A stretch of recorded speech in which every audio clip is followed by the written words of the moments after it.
One of the big things about running campaigns is making sure that the big fight matters.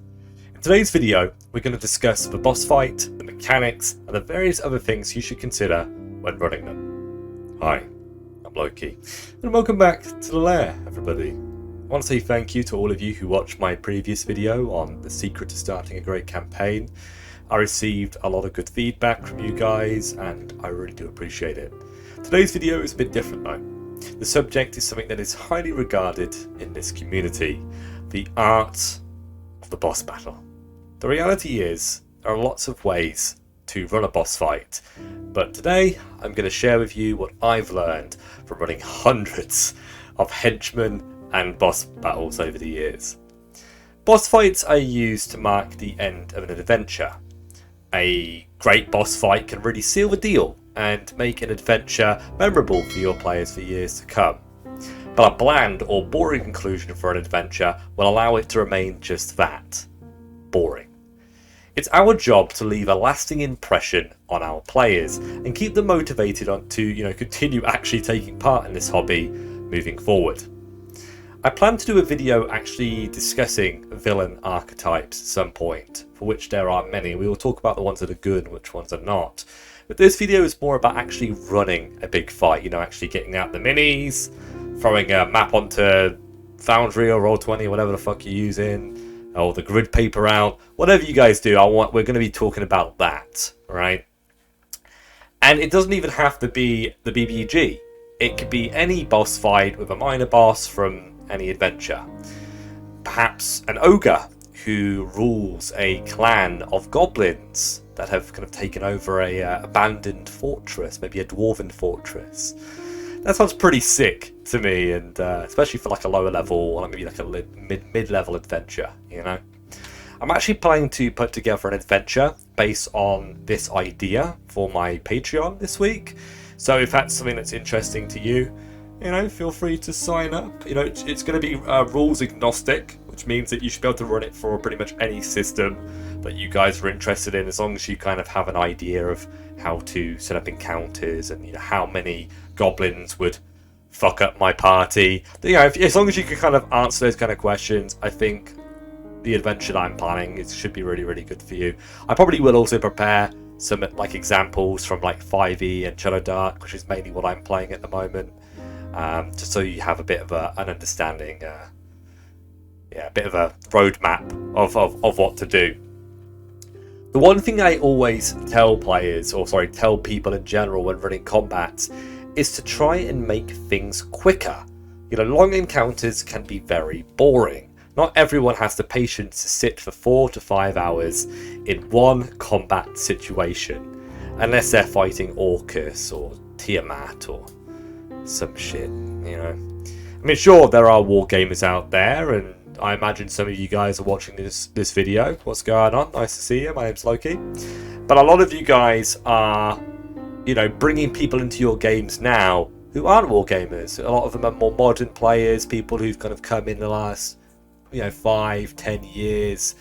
And these kind of players, they want something different. They don't necessarily want that, right? So I try to make sure that an encounter doesn't take longer than an hour to finish, even if there's a lot of enemies and there's lots of mechanics. It's important to pace yourselves properly, and I think, honestly, a lot of DMs need to be paced a little bit quicker. You don't want to get caught up trying to figure out too many rules, too many spells, and if one of your players is being a bit slow or uncertain, unsure on what they want to do, just tell them that they've got 10 seconds to decide. They wouldn't have that much time to think in a real combat situation, so why would they have a lot of time here? Why would you be giving them 5-10 minutes to figure out what they want to do? I mean, obviously there are exceptions. If something happens, if they need to step away to the bathroom, you don't have to be mean.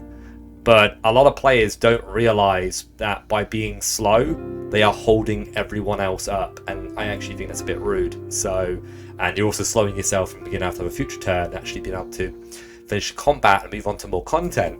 So I know we don't normally talk about player expectations on the channel, and I don't think a lot of DMs really do. A lot of the D&D channels really talk about player expectations, but I think that's really one of them that should be spoken about a little bit more, perhaps. Moving on. Boss fights should always be built up, at least to some extent. Sure, you can reveal the boss and have them immediately get wiped out by the party, you know, like a paladin fucking crit smiting a motherfucker. That's cool. That's really cool for the paladin, but it doesn't really feel as good as it could, right? For this ogre chief, for example, I'd have the quest giver mention him, his power, his might, how he has the strength of 10 men. That already kind of sets a really good tone for your players. This impression about this ogre chief that they're going to end up facing. A goblin captive could say that his as his final words before the party execute him, that his master will destroy them with ease. You know what I mean? Like, the party might come across like crushed goblins or other dead adventurers that have been half eaten by the ogre. This shit really does build up tension, and it gets your players wet in their pants, which is kind of what you want really before a big fight. And one of the big things that we want to do when the party take part in these boss battles is get them to feel that rush of endorphins when they finally win, when they fucking execute that ogre chieftain, right? There should obviously also be always a chance that they lose as well. And I think that obviously does branch into the wider subject of player expectations, like I said before. But I don't think my players have really earned the win if I'm like pulling my punches, if that makes any sense. I'm expected by at least my current players to come at them with razor blades and lemon juice. You know what I mean? Especially in boss fights. If your players were going to get killed by anything, why not have it be the boss in an adventure? It's better than it being like a fucking random encounter or some shit. Although it really does depend on the kind of game you're running, right? If you're running something that's much more sandboxy, then people can die for pretty crazy reasons. But then you can have that random goblin who killed the party's fighter become a future king if he survives. Or maybe his brother becomes king and now he wants to avenge his... Oh, it's up to you, right? You can do what you fucking want, your games. But I always like abilities to include a check from players. Whether that's a skill check or a saving throw is up to you and the system that you're running. But consider what maybe an intelligence challenge might look like for your party. Maybe a powerful wizard is trying to stupefy the party using a ray of brain damage. One of his own patented spells. It's a 15-foot cone, a bit like Burning Hands. And if a player fails what the saving throw, a check, whatever the fuck you want, right? Their intelligence is lowered by maybe 2d6 or something similar. Some other similar formula for the remainder of the day until a long rest or until it wears off or whatever. That sounds pretty cool. That could like negatively impact how the players roleplay and represent their characters in the fight. It could actually stop them from being able to cast spells. I don't know, man. It's pretty cool. Getting your players to interact with your boss is a great way to actually keep things memorable. It's also pretty cool if one of your players goes supernova, like I said before, and essentially like one-shots your boss. But it isn't something that you want to allow to happen regularly, because it would just diminish the value of your boss and stop your players from having that same build-up and rush of endorphins that could happen in the future otherwise. There's an argument to be made that taking ideas for encounters from like video games, for example, like MMORPGs, can also be a really good way to have memorable fights.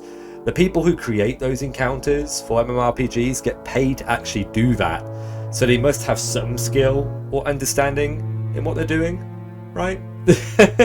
Obviously the rules and game mechanics of D&D is different from like World of Warcraft, but it's not super difficult to convert if you really want to, and I've actually done that before and it's really, really sick.